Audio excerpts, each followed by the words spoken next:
on this beautiful early September 2016 day. Yeah, and beauty. This is Writer's Voices with Monica and Caroline, and I'm your host, Monica Hadley. With me is my co-host and mother, Caroline Kilborn. How are you today, Mom? I'm good. It's a beautiful day. How could I be otherwise? Well, today we have a wonderful guest, and it really worked out well to have him join us in the studio today. Originally, I was going to be out of town today, and I had scheduled a rebroadcast, a recording to air today. And then last Sunday, we were at our friend Jim Bella Love's birthday party, and part of his party, he was playing a slideshow of some of the things that he has done in the past year, which included some really amazing travel with Captain Jerry Yellin, who is our guest today. And he said Jerry's coming back to town. He'll be here this weekend. Yeah. I said, well, why don't we bring him back on the show? We've had him on the show before, but over the phone, never in person. Now, Captain Jerry Yellin was an Army Air Corps veteran who served in World War II between 1941 and 45. He enlisted 2 months after the bombing of Pearl Harbor on his 18th birthday. And after the war ended, Jerry struggled with severe undiagnosed PTSD, post-traumatic stress disorder. And out of that came the books that he wrote, I think. And he's now the author of 4 books: of War and Weddings, The Blackened Canteen, The Resilient Warrior, and The Letter. And right now, Jerry's here in Fairfield working on a film project on one of those books. So welcome to Writer's Voices, Jerry. Well, I'm not working on a film project. I'm the subject of a film project. And they're keeping me exclusively out of the meetings that they're having. I haven't seen very much of the film, just a little promo. But it's good to be back in Fairfield. I left for good in October last year after my wife, Helene, passed away in June of 2015. And how long had you lived in Fairfield? I was here about 25 years, lived in Fairfield by choice. I came here to see my son, Stephen, who was working for the university, and my wife and I decided we wanted to become part of the community. While I was here, of course, post-traumatic stress was a big part of my life for 30 years, until 1975, when Maharishi Mahesh Yogi was on the Merv Griffin show, and my wife saw that show and decided to learn TM. And she did in June or July of 1975. And I learned in August of 1975. And I really got my life back. My life began then. My book career began actually in 1983 when I was asked by the Mitsui Bank to come to Japan to help them understand the American real estate market. I was a consultant to the Bank of California, Wells Fargo, and Bank of America in their real estate loans. And I looked at the man, the vice chairman of the Mitsui Bank, and I looked at him as a Japanese man, my enemy, deep hatred for them then. And I said, I can't go. I'm too busy. And I went home that night and I said, Helene, I just turned down a trip to Japan. And she looked at me and said, Jerry, you never once asked me if I wanted to go to Japan. So in October 1983, I went to the homeland of my enemy, and I was there for 16 days and just blown away with what I learned and what I saw, that they weren't the ferocious, vicious, evil people that I had learned that they were so that I could hate them and kill them. Mm-hmm. And that the culture and the food and the language was difficult, but the culture and the food were very acceptable. The scenery was beautiful. The people were just splendid. And on the last night that we were in Japan, Helene said to me that Robert, who was our fourth son, a senior at San Diego State University, would love Japan. Let's give him a graduation present. And I said, fine. So in 1984, when Robert graduated from college, he went to Japan for 6 weeks, came home, didn't know what he wanted to do, and decided to teach English. He signed a contract in 1984 to teach English for 1 year. In Japan? In Japan. Wow. At an after English school. And now it's 2016, 32 years later, he hasn't come back yet. So obviously he likes Japan. 1987, Wow. we talked, and he said, you pay for the tickets and come over, and I'll take care of you. I want to take you on a trip in Japan. So Helene and I went in 1987. And while we were there, we met a young lady by the name of Takako Yamakawa. And the last night that we were there, Robert said that he and Takako wanted to get married. It struck me very, very hard. I immediately saw a flashback in my head of pictures and voices and sights of the 16 young guys that I flew with in World War II who were killed. 5 guys training to fly planes and 11 guys killed in combat, literally over Japan. But I had a thought behind that it's Robert's life, not my life, that's important. But I was curious, and I said, what does her father say? And he said, her father won't meet me. Wow. 7 months later, Mr. Yamakama came with 2 of his older sons. Robert came with his intended fiancée. The 2 brothers just grilled Robert mercilessly about his religion, his ability to make money, his education, and made him promise out loud, loud and clear, that if the wedding took place, he would never, ever move their sister back to America, away from their family, which he did. Wow. And then the father spoke, and he asked my son 5 questions. Was your dad in the war? Yes. How old is he? 63. What did he do? He was a pilot. What did he fly? P-51s. Where?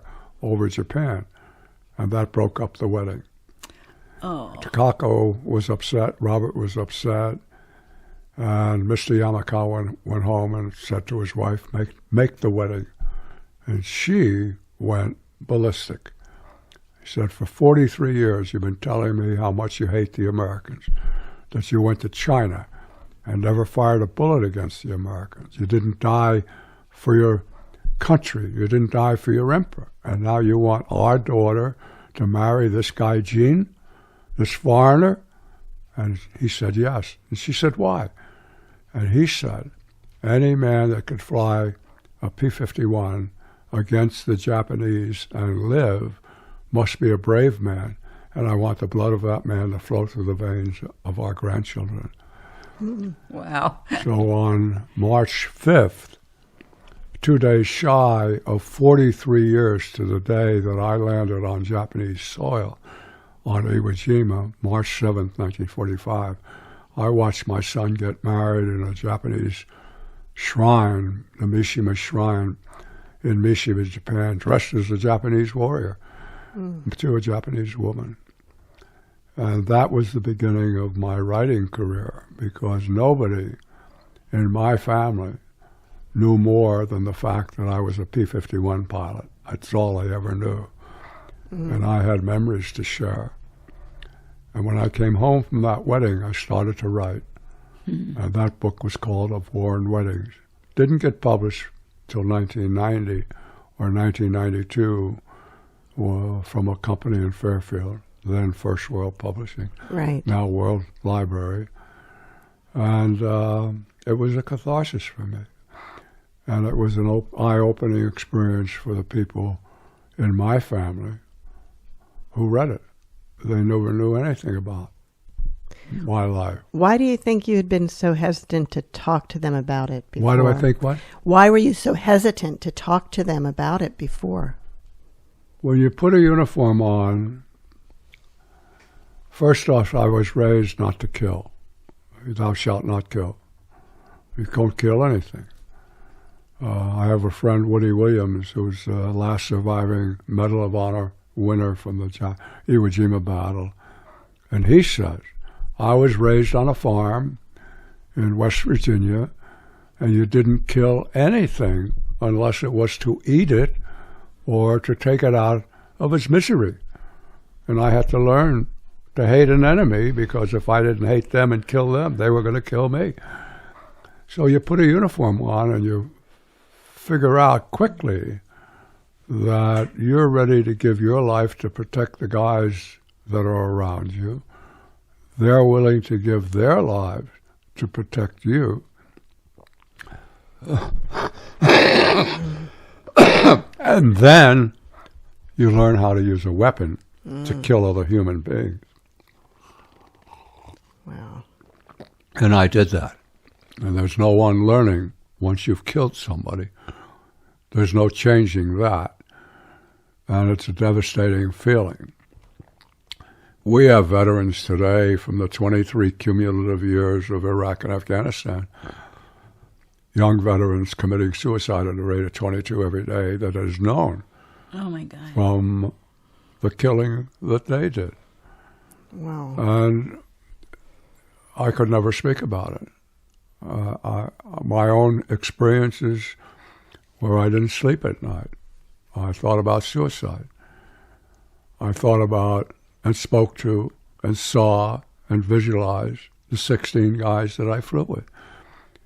And I wasn't addicted to drugs and I wasn't addicted to alcohol, but I couldn't work. I couldn't keep a job. We moved 15 or 16 times in our early married life. And I was not a human being, not a decent guy. I was all about how can I get rid of this stress, what's going on in my life. And TM did that for me. Transcendental meditation did it for me.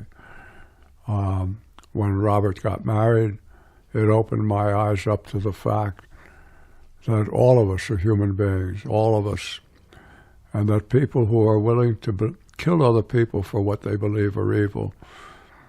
When I was 12 years old in 1936, I read about race problems, religious problems, terrorist problems, the beginning of the German conquest of their part of the world and the killing of Jews and gypsies and indigent people.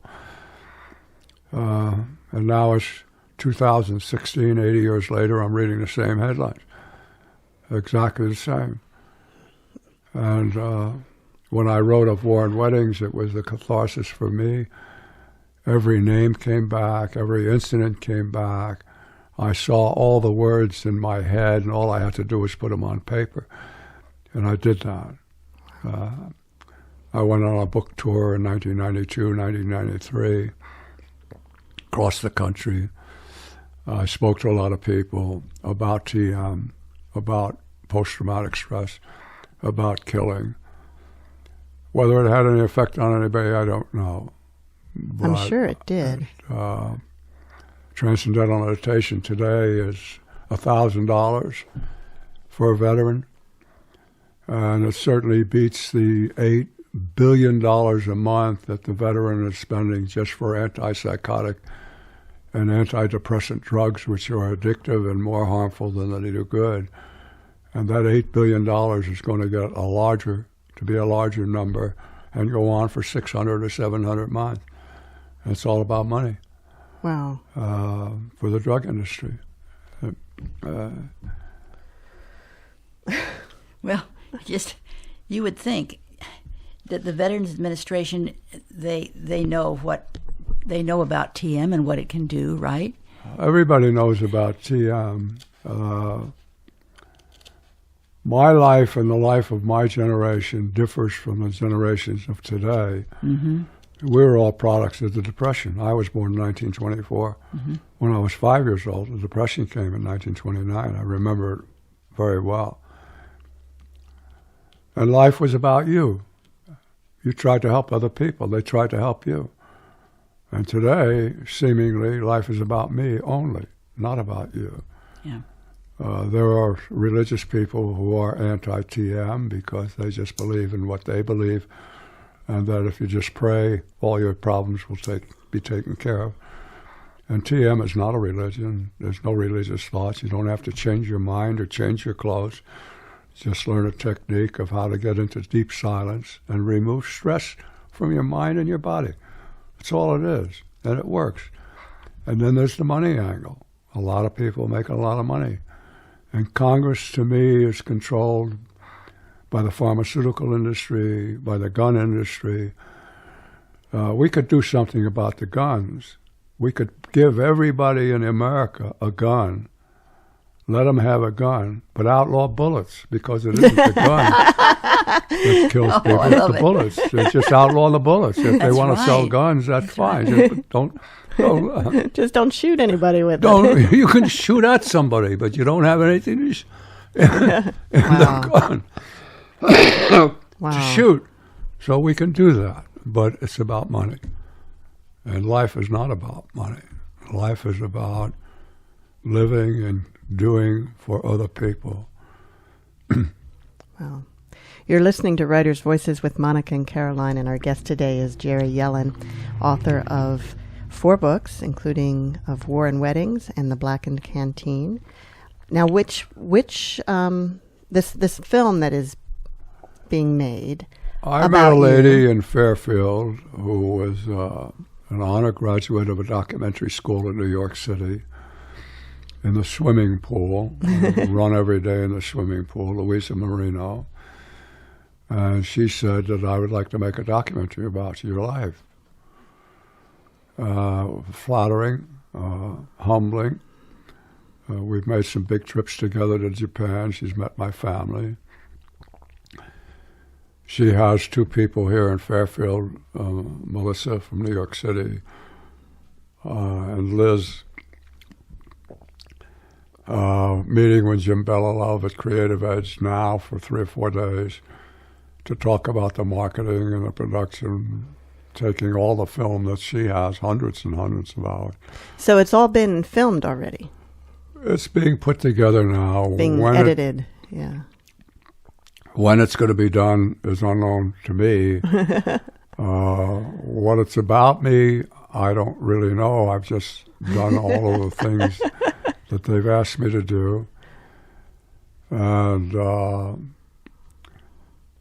it's a very humbling experience to think that your life is worthy of a story to be told by other people. Yeah. I was on Iwo Jima in 2015 at the age of 91, and I was interviewed by the Department of Veteran Affairs Video, Department of Defense Video.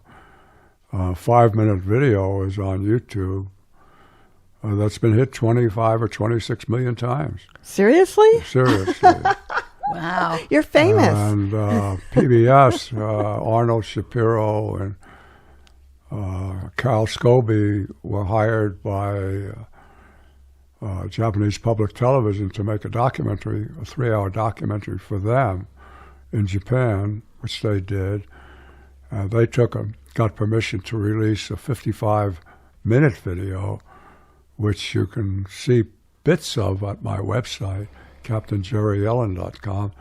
But that was put into a film called Iwo Jima, From Combat to Comrades, and released in 2015. It's available on pbs.org, Iwo Jima, From Combat to Comrades. So is that about the healing, Not about the healings, it's in per se about transcendental meditation. It's about the only battle ever fought fiercely. 8 square miles of land, Iwo Jima, 8 square miles of land, 90,000 soldiers fighting on 8 square miles of land, 28,000 bodies rotting in the sun. So was that the only land battle between American and Japanese? Between America and Japan. Wow. This is a province of Tokyo. It's the Japanese soil. And General Snowden, who was a captain on Iwo Jima, is in it. Woody Williams, the last surviving 27 winners of the Medal of Honor in 36 days by the Marines in that battle. And I am in it. I think I'm in it because of my Japanese grandchildren and what happened with Robert, but I did fly and fight off of Iwo Jima. And a Japanese man by the name of Akakusa, who had a gun by a Marine aimed at his head, and an Army guy came and took the gun away from the Marine. And Mr. Akakusa says, I was not captured, I was rescued by an American man. And the four of us are the principals in that film. Wow. Iwo Jima. So there's been a lot of beneficial gifts to me. I was in Logan Air Force Base last week speaking to the graduates of the flight school. The week before, I was in Midland, Texas, speaking to the people who raise dogs for freedom. These are dogs that take a year to train to help veterans suffering from post-traumatic stress. The week before, I was in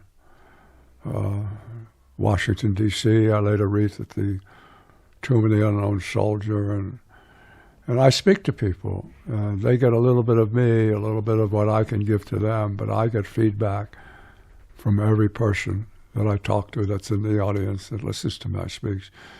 And I'm much more the beneficiary from them than I can ever give out of myself to them.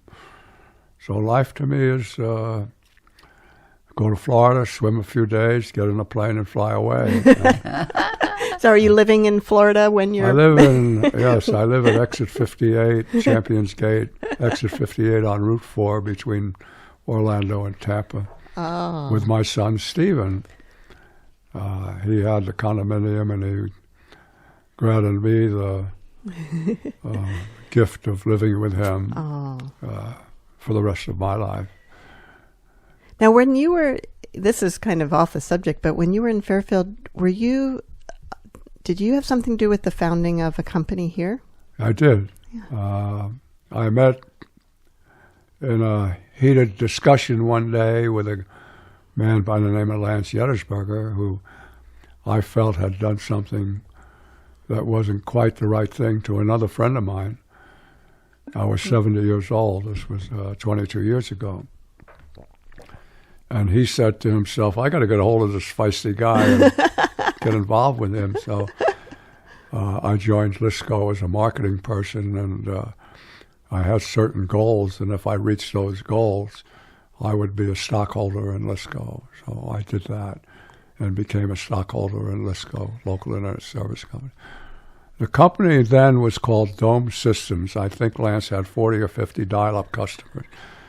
And I said to him, Lance, you can't go out and sell Dome Systems in Iowa. That they're going to connect it to the Maharishi, and they're not going to go for it. He said, right. Well, what are you going to, what should I name it? What should we name it? I said, let me think about it. Well, in meditation, a lot of good things happen. And it came to me that every newspaper, every small town in Iowa had its newspaper. And we needed a place to put the equipment. And if we called it the local internet service company, they could advertise. We'd give them the equipment and let them have free access to the internet for their employees. And they would give us the free advertising for their local internet service company, which is Lisco. That's how the name came about. Yeah, I think I was one of Lisco's first 100 customers. Well, it was very interesting. I'm pretty times. sure. And Lance was a Canadian then, and he tells me that he became an American citizen because he liked my story. And so that's a flattering thing too, and we're dear friends. So at some point you retired from that. At some point you retired from Lisco. And I sort of didn't have much to do anymore. I took a lot more time off than they wanted me to take off. I went to Florida for the winters, and they all stayed here and felt the winter. And they sort of asked me if I would stop working. Oh, but you haven't. In a You've kept gentle working. way. It was not unexpected. But I'm 92 years old now. You know,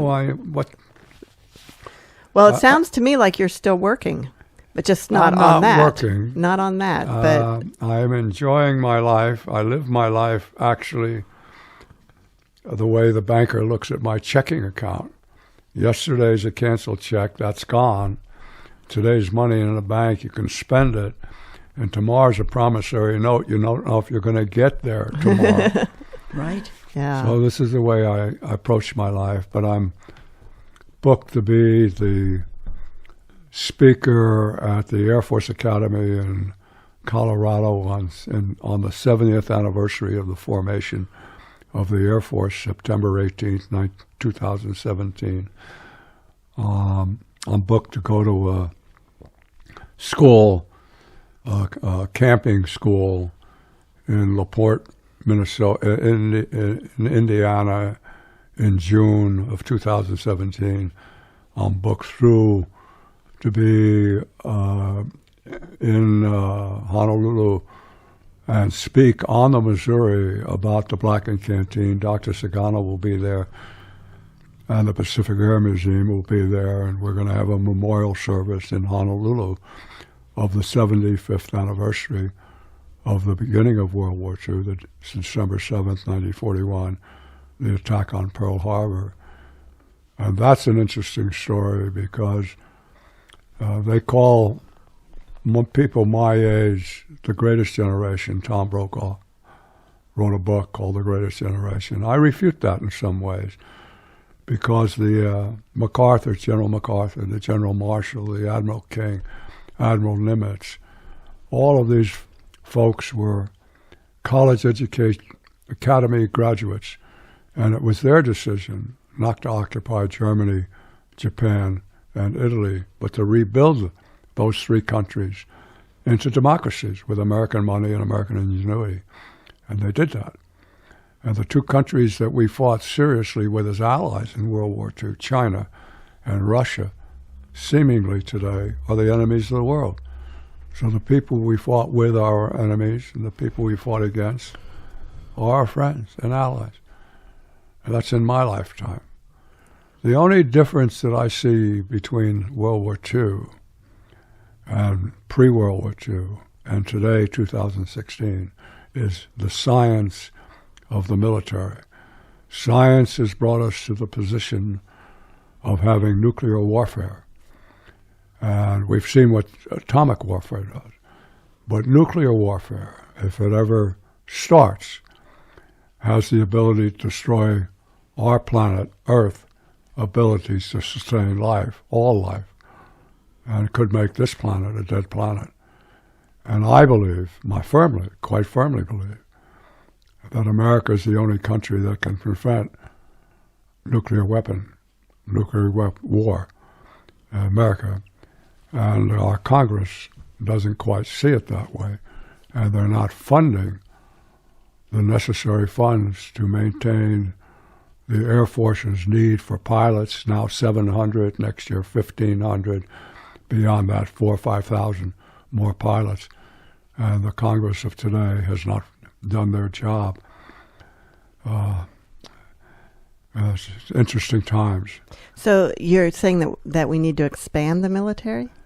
We have to maintain the Air Force. Maintain. Okay, Yeah. so those pilots are needed just to Those replace pilots the ones are just that are maintained because okay, because of pilots, retirements. number one, leaving their jobs and their Right. commitment to the Air Right. Force for more money, flying for the airlines. The Right. airlines have needs for 5,000 or 6,000, 8,000 pilots a year. Wow. New one. Did Old you ever ones did you ever retire. consider flying for an airline? I'm sorry? Did you ever consider flying for an airline? I did fly for You the did airline. fly for the airline? I flew for a non-scheduled airline called Trans-Caribbean Airlines. It was a C-47, a DC-3. Now, the only comparison I can make about a fighter pilot who has the freedom of the skies and speed and the ability to do anything he wants and then get into an airplane and fly 7 hours from Newark to Miami and do box lunches for the passengers and put fires out for those flying from Puerto Rico because they're cooking chickens in the back of a C-47, is to take an Indy 500 driver in one of those fast cars and put him in a Greyhound bus in New York and say, drive to Los Angeles. Oh, he's wow. not going to last very long either. No. So I lasted 6 or 7 months as a commercial pilot. It wasn't fun for me. But I stopped flying military airplanes as well because I knew if I continued to fly when I was 23, 24, 25 years old, that I was going to die either by chance or by choice. And I didn't want to die. I wanted to live.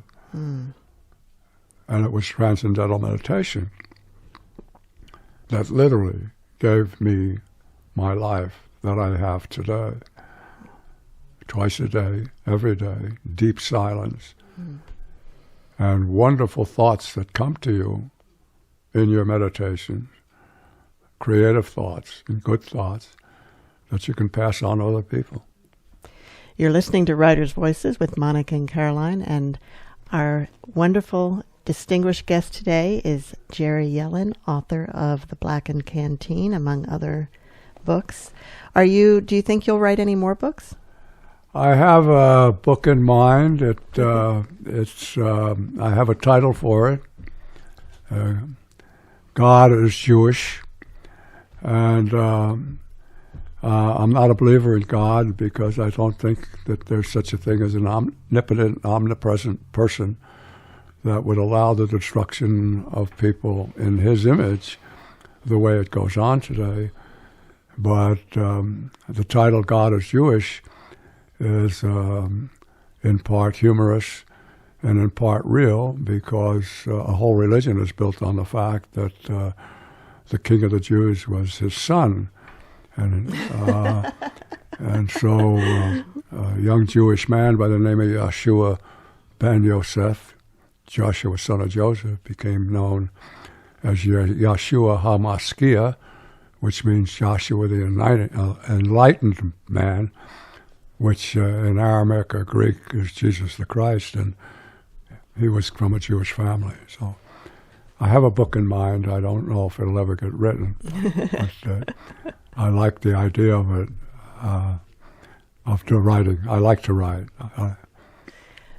At what age did you start writing?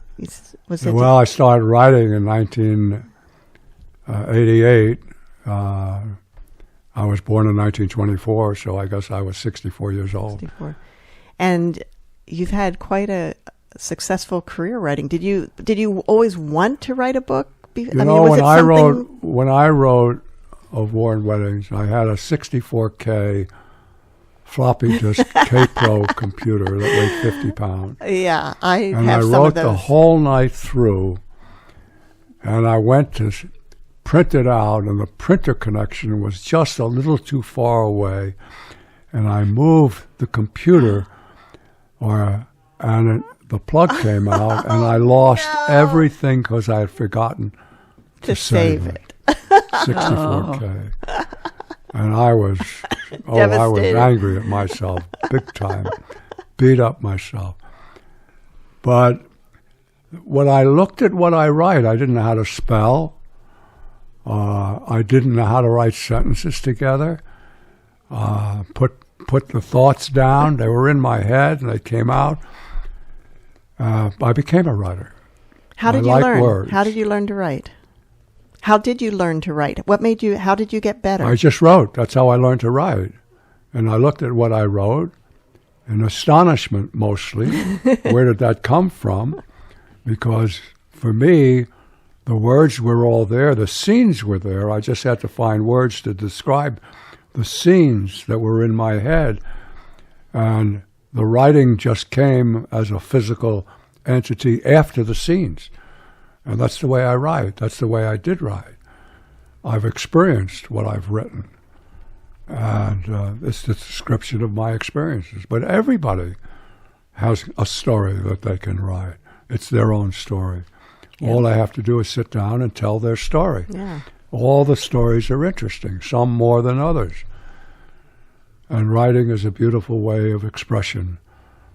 Mom started a writers group at her church for people to just learn I have to write. tell you that when I their was story. younger, I became a fan of an elderly woman who was known as Grandma Moses, Oh, I remember her.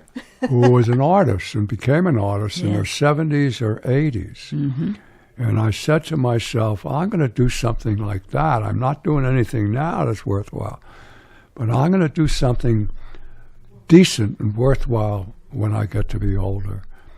And I think I fulfilled that to myself, that I'm a decent human being. I care about other people. I don't want money for what I do. I don't want to get paid. I don't have a need for dollars in my pocket or in my bank account, but I do need expenses for travel, and that's the way I travel. I also have 2 fallback people that I can call if I need expenses, and they're willing to do that. And they never say no to me, so I never ask them. Oh, They just don't say no. And that's a beautiful feeling to have for Yeah. me. so you're really saying it's never too late to start doing something new, something creative, expressing yourself. When I was preparing to be bar mitzvah in 1936, preparing for my 13th birthday, February 1937, I hated every minute of it. I didn't know what I was doing and why I was doing it. But my mother was a big reader. And when she finished the library book, I read it. And when I was preparing, learning Hebrew, I read a book called The Magnificent Obsession by a Presbyterian minister, Lloyd C. Douglas. The Magnificent Obsession. And it's the story of a small town on Lake George in New York, maybe 200 or 300 people. And a beloved doctor, Dr. Hudson, in his late 60s, is having a heart attack, and the sky and the sun, a 20-year-old, 21-year-old son of the richest person in the territory, maybe in all of New York, is drowning, and the fire department has one resuscitator, and they choose to use it on the young man, and Dr. Hudson dies. And 3 or 4 or 5,000 people, strangers, come to his funeral in this little town, each one bearing a gift, and his family couldn't understand it. And in his possessions, they found a journal in code, and they had someone decode it. And the opening lines of his journal was, do something good for someone else every day of your life, and don't tell anyone what you've done, because when you talk about it, you use up the good that you might have done for them and any good that might inure to you.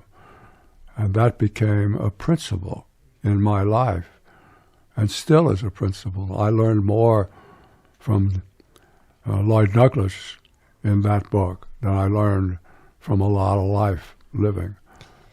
Was that book a novel or was it nonfiction? That book was still in pub, still around. He was a famous writer, Lloyd Douglas. But was it fiction or nonfiction? Do you know? I don't know if there's any fiction in writing. I think that all writers start out with a story of something that happened and they want to tell it and they make it a fiction. Mm-hmm. The Blackened Canteen is a story of real events written as historical fiction. Right. Yeah, why don't we talk a little bit about that and we only have about 15 minutes left, but about each of your books, what they're about.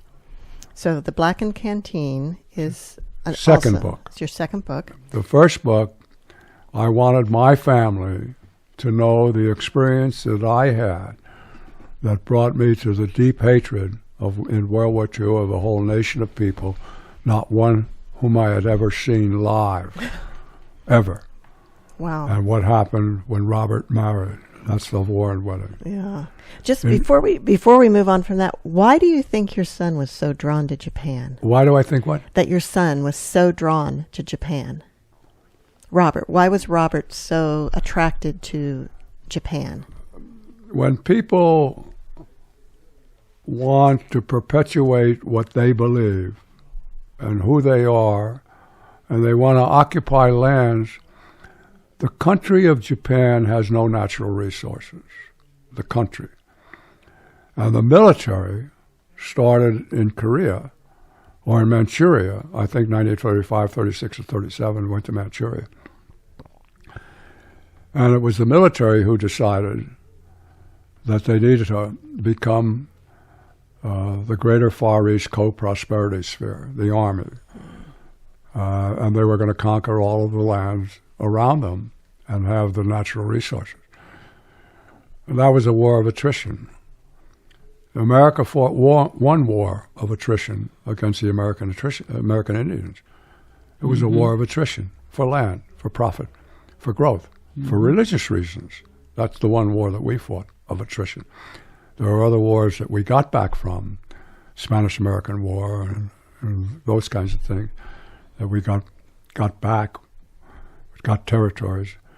So, and then Germany, Hitler, the leader, wanted to be a 1,000-year Reich, that the German people would dominate the rest of the world.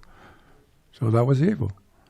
And we fought in World War II. I fought because of a speech that was made in January by President Roosevelt's third election to the presidency, January of 1941, called the Four Freedoms Speech.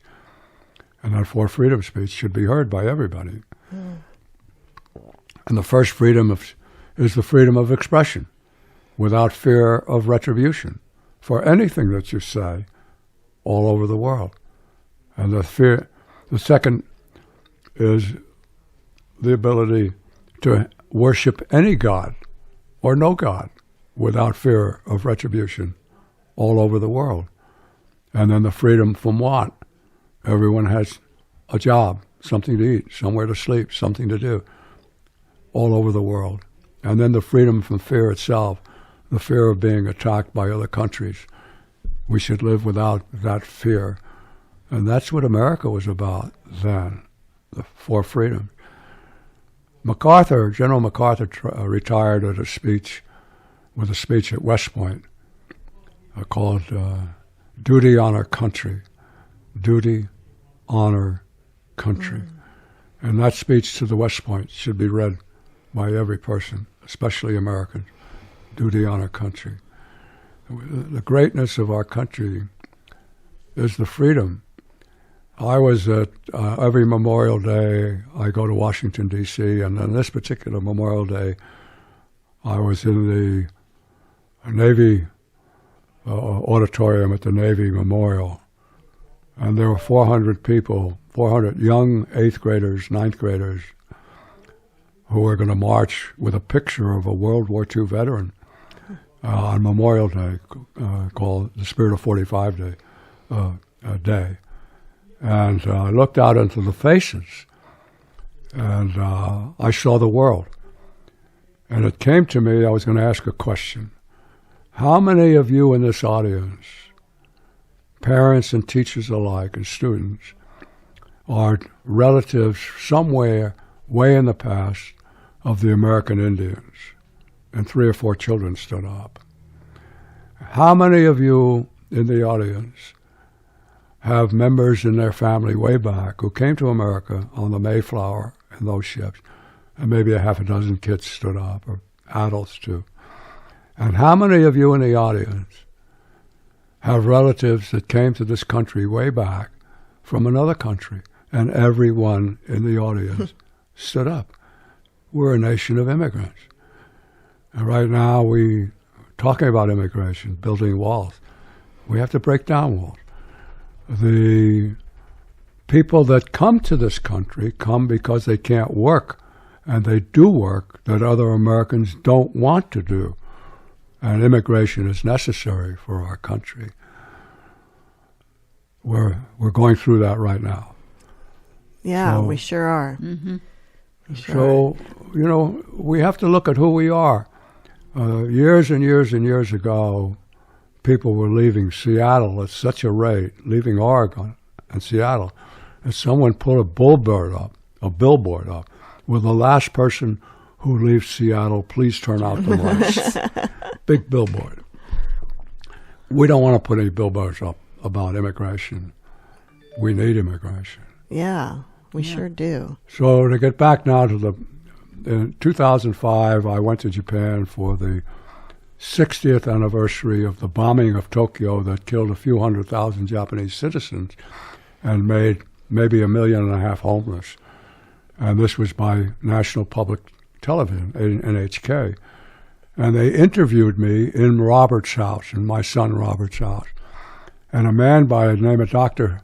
Hiroyo Sagano saw that interview, heard Robert speaking English and Japanese, called Robert and asked him if he would come to a ceremony held on the Saturday closest to June 20th, because on June 20th, 1945, two B-29s crashed over Shizuoka, Japan, and two B-29s went down, and 23 Americans were killed.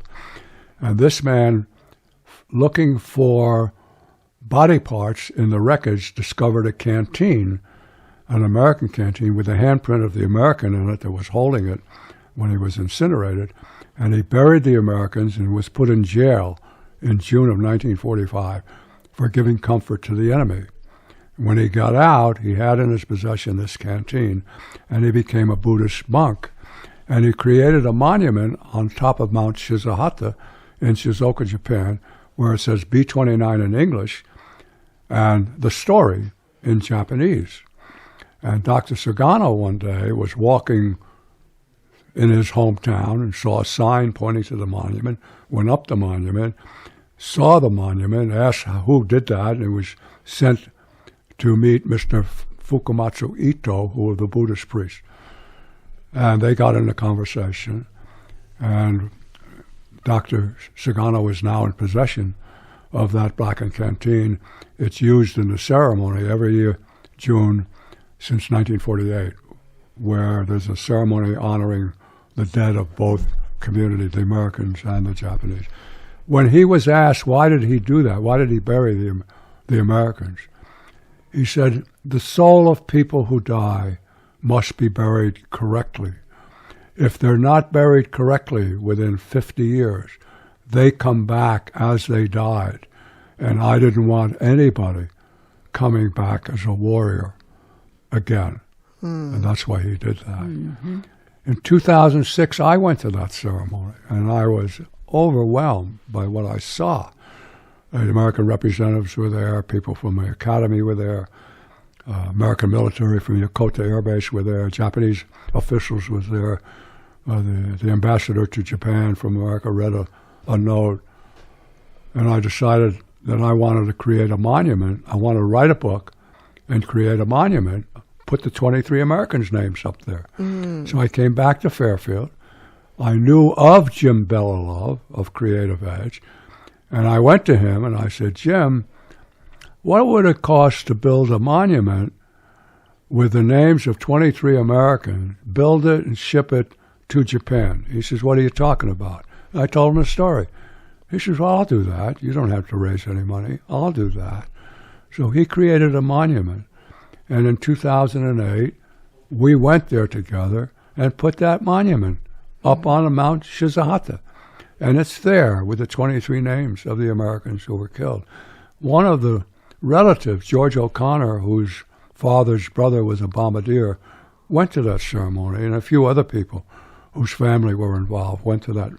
And that monument's there forever. Jim's name is on it, and my name is on it. And I felt I had to tell that story, so I wrote The Blackened Canteen, a book. And then I wasn't liking America and what it was being promoted as by someone who was running for the presidency. So I started to write a book about what I thought America should be like. And I called it The Letter, right from the get-go. And it's a story of an American senator with gigantic power who hates blacks, Jews, and Catholics, hates them all vehemently. And he wants to officially make Christianity the language of America. And he's close to doing that. And then he gets a letter, or he gets knowledge of a letter from his daughter, whom he just let go because she married a Jewish guy and he hated the Jews. From a Catholic nun who confesses to being his mother of a Jewish father. So this senator is everything himself that he really hates. And that's the story of the letter. Oh, boy. And how that evolved. And that's all from my creation and I think it's, for me, it's my favorite book because it came all out of not anything that I'd ever seen or heard or done, just from my so it's a novel. Imagination. It's a novel. It's a novel. And when was it published? I don't remember. It was published maybe 4 or 5 years ago. None of my books have ever done anything of note. My family all enjoyed them, I think. And then a couple of years ago, I think other people have too. I wrote about my experiences in the Resilient Warrior, healing the hidden wounds of war. Yeah, tell us a little bit about that because we only have a few minutes left. Well, I was working with the David Lynch Foundation, and Bobby Roth asked me to write the book. Serena Grosswald, who was a scientist who since passed away, and she wrote all of the documentary portions of the book about what TM can do. And I wrote about my experiences that gave me post-traumatic stress and my experiences of learning TM and how much it healed. I used the book one day 4 years ago when the headline on a Sunday Des Moines Register was a story about Luke Jensen, an Afghan soldier who came back and put a .45 to his head and tried to kill himself and was prevented from doing that. And he worked for the VA. And this was a 2-page, 3-page story in the Des Moines Register Sunday. And I called him up on Monday and told him who I was. Still works for the VA in Ames, Iowa. And I said, I'd like to send you a copy of my book. And I did. And then he and his wife came down and learned TM. And he got his life back. So it's useful. And there are a number of people throughout the country who are teaching TM to veterans. It's unknown to me. I don't know. I care, not for anything that would inure to me, but I care that we don't do anything about with the science of the brain that we know about that creates zone experiences of nothingness and everything 20 minutes a day, twice a day, by meditating. They do mindfulness. Well, mindfulness doesn't cost anything. You can learn it from a book or you can learn it from a video, and it's the opposite of the silence that you get. You're creating thoughts and creating something in your head to take you somewhere else. And TM clears your head of all of that, even though you're awake and you hear everything and thoughts come and go about everything while you're meditating. It's a heartache for me. I think that I've been excluded from a number of positions of speaking. I won't mention by who, because the leadership are of a religious nature that believe that their prayers to their God takes care of everything. But I tell a story of a Scandinavian man standing in front of the Black Captain, thousands of men praying in front of the Wailing Wall in Jerusalem at the ancient temple that was destroyed. And they're going back and forth saying prayers in Hebrew, and he's dumbfounded. And he taps on the shoulder of a man standing in back row. He says, "What are you all doing?" He says, "We're praying." He says, "What are you praying for?" He says, "Well, I don't know what they're praying for, but I know what I'm praying for." He says, "What are you praying for?" He says, "I'm praying for good health for my family, for the existence of Israel without going to war anymore, for prosperity for all people in the world." And the Scandinavian guy says, "Does it help? Does prayer help?" He says, "It's like talking to a wall." So there are examples of things that you can do for yourself. Transcendental meditation is one of them. It's the best thing that happened to me outside of my marriage and my children. It's the best thing that happened to me at 92. Wow. So it's kind of amazing to me how much you're traveling at your age, because I get worn out when I travel as much as it sounds like you're doing. So where are you heading next?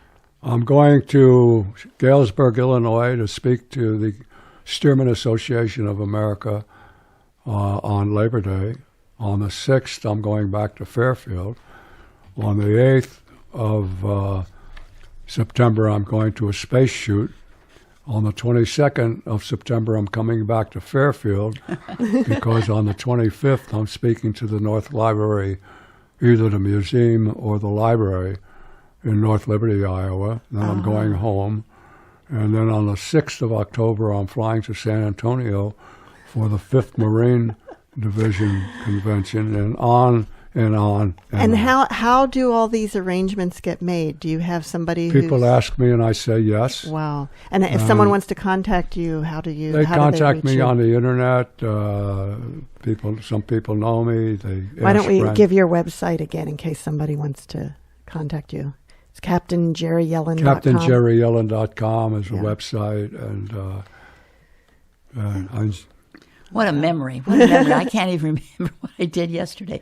I mean, gosh, that's amazing that you can remember all those things. It's just amazing. Well, I went to the doctor a couple of weeks ago. I said, Doc, I've got a problem. He says, what's your problem?